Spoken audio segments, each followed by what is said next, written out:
নাই দরদি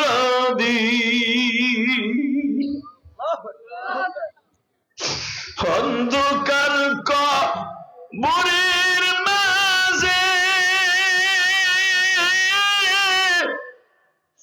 জানি না কি আযাব হচ্ছে মা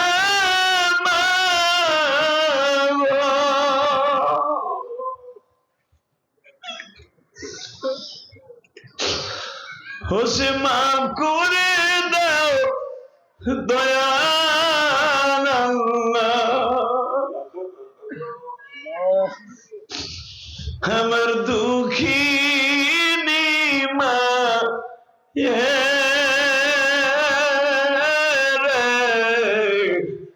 নাই দরদি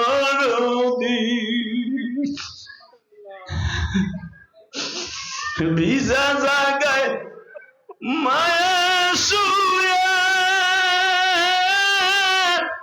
শুকনা জাগায় আমায় রেখে মা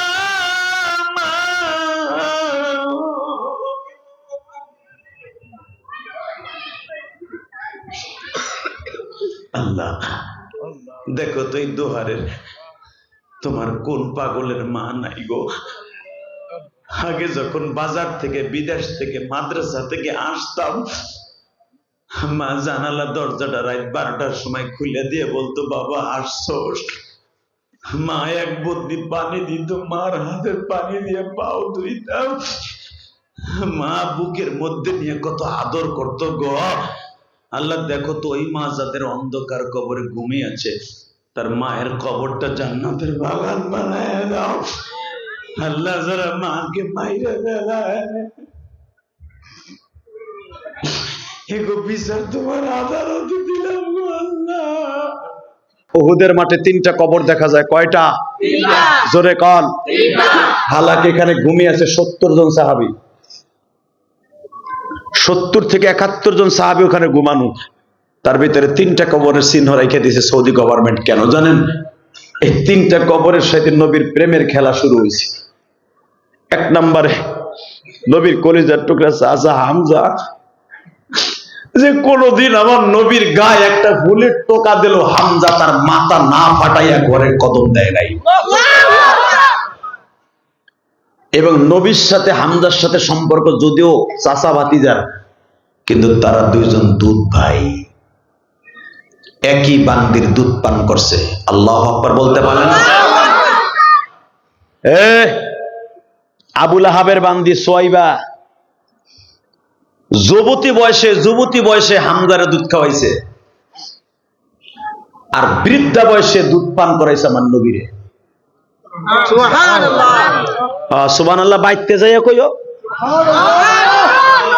নবীর কথা শুনে যার অন্তরে ভালো লাগে সুবহানাল্লাহ বলবেন। এই সুবহানাল্লাহর গাছটা এত বড় হবে, যুদ্ধের তেজস্ব ঘোড়া যদি 500 বছর পর্যন্ত ওই গাছের নিচ দিয়ে দৌড়ায়, ওই গাছের ছায়া অতিক্রম করা সম্ভব নয়। জীবনে তো চলেই যাব, আর আসবো কয়দিন, দুনিয়া বাঁচবো জানি না। তবে কথাগুলো ইতিহাস হয়ে থাকবে এই মিডিয়ার দ্বারা। যারা সুবহানাল্লাহ যত বেশি গাছ লাগাবেন জান্নাতের ভিতরে, আপনার গাছের নিচে কিয়ামতের মাঠে আপনিই বসবেন। আপনার গাছের নিচে আমি আর বসবো না, আপনিই বসবেন, আপনার মা বসবে, আপনার বাপ বসবে, আপনার স্বামী বসবে। আল্লাহু আকবার বলেন যদি। আর মাত্র কথা বলবো 5 মিনিট। 5টা মিনিট পরে আমি বিদায় নিয়ে চলে যাব। শুধু একটা কথা মনে রাখবেন, এই জমিনের মালিক কে? আল্লাহ আছে না? আছে? বিশ্বাস হয়? তাকাও এইদিকে।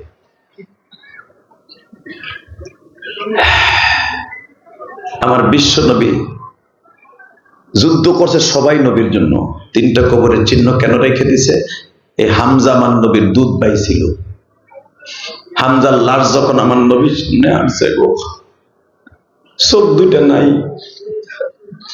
হেন্দায় আঙ্গুল দিয়ে খুইসা উঠাই লয়ে গেছে, বাপের প্রতিশোধ নিছে।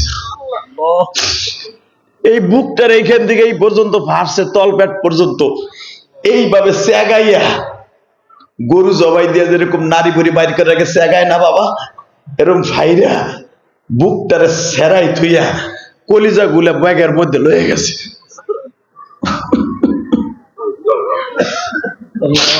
পায়ের আঙ্গুল গুলা কাইটে লয়ে গেছে, হাতের আঙ্গুল গুলা কাইটে লয়ে গেছে, কান দুইটা কাইটে নিয়ে গেছে, নাকটা কাইটে নিয়ে গেছে যেন কেউ না চিনতে পারে। সবচেয়ে কষ্টের বিষয় হামজার পুরুষ লিঙ্গটাও কাইটে লয়ে গেছে। নবীর কোন সাহাবী এইভাবে বিভৎসভাবে কাউকে শহীদ করা হয় নাই।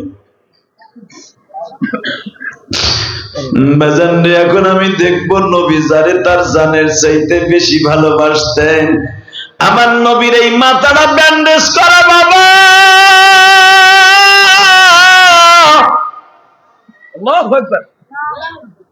এই মুখটা তুলা দিয়া ব্যান্ডেজ করা, কারণ নবীর দুইটা দাঁত ভেঙে গেছে, লোহার হেলমেটের দুইটা রড ভাঙ্গি খান দিয়ে ডুইকাই হান দিয়ে বাইরে গেছে। আমি দেখবো আমার নবীর আশিক কয়জন আছে, নবীর কথা শুনিয়ে যদি কারো চোখে পানি আসে বাবা, ওই মানুষটা কোনোদিন জাহান্নামের আগুনে জ্বলবে না রে। আমার নবীরে না দেখাই আল্লাহ কবরে ডাক দিবে না।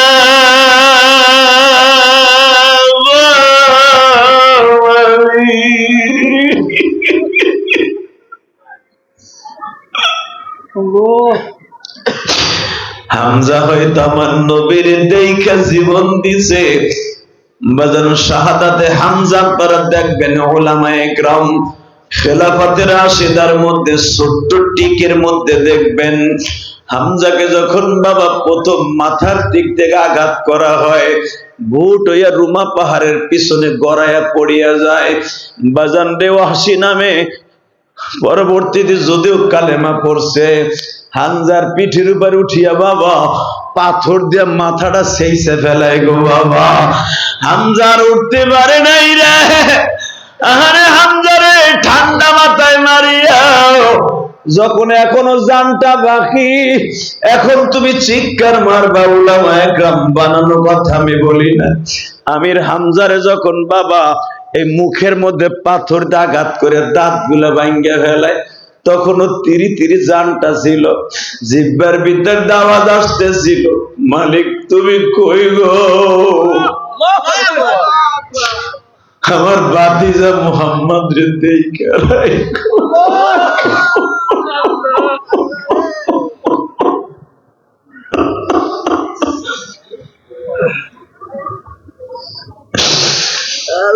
বদরের যুদ্ধে আমি হামজা প্রথম ছিলাম যুদ্ধের সেনাপতি, দ্বিতীয় ছিল ভাতিজা আলী।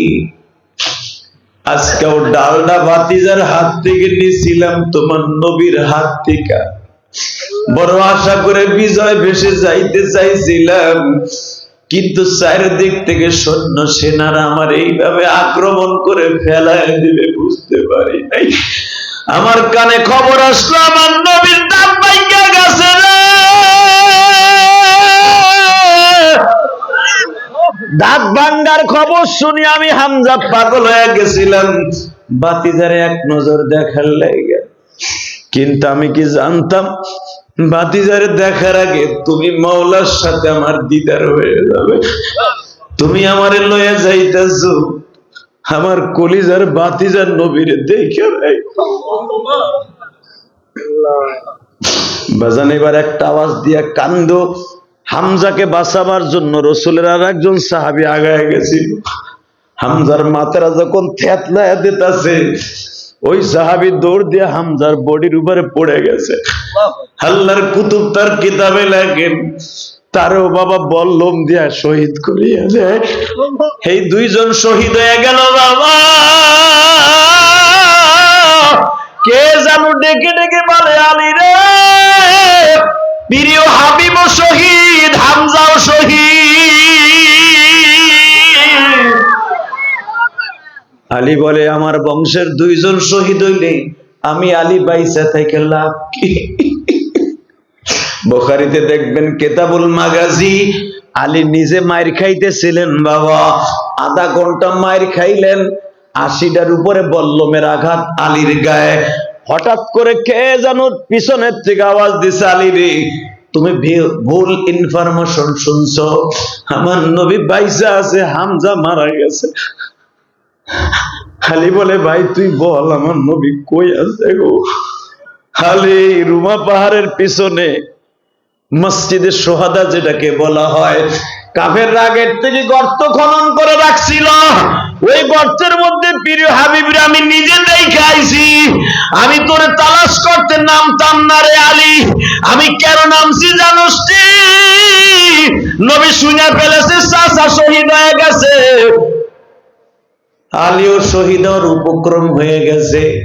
আলী রে এত সাহাবী থাকতে নবী কাউরে ডাকে না, তোরে ডাকতাছে। আমার আলী কই গো, একটা নজর দেখাবিনি?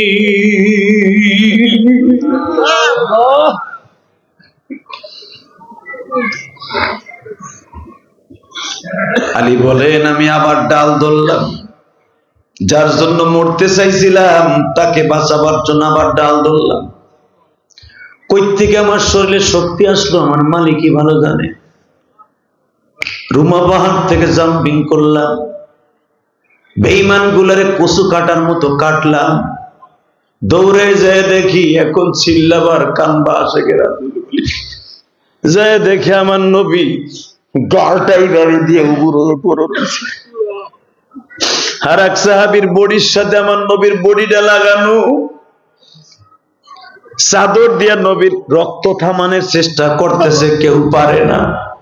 হযরত আলী সাহাবীদেরকে সরাইয়া বিদ্যুৎ গতিতে যুদ্ধের মোহর ঘুরাইয়া দিয়া নবীর গর্ত পরিষ্কার করে দিয়ে নবীর একটা টান দিয়ে বুকের মধ্যে নিয়ে কই, নবীজি এইভাবে এখানে পড়ে রয়েছে, আমি আলীরে কি আপনি ভুলে গেছেন?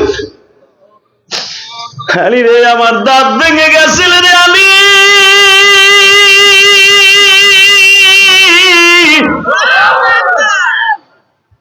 আলী আমার ফাতেমা কিন্তু এখন গর্ভবতী, সবাই যদি ওহুদের দিকে দৌড়ে আসে আমার ফাতেমা যেন না আসে, আমার ফাতেমা যদি আমার এই অবস্থায় দেখে আমার মা কষ্ট পায়।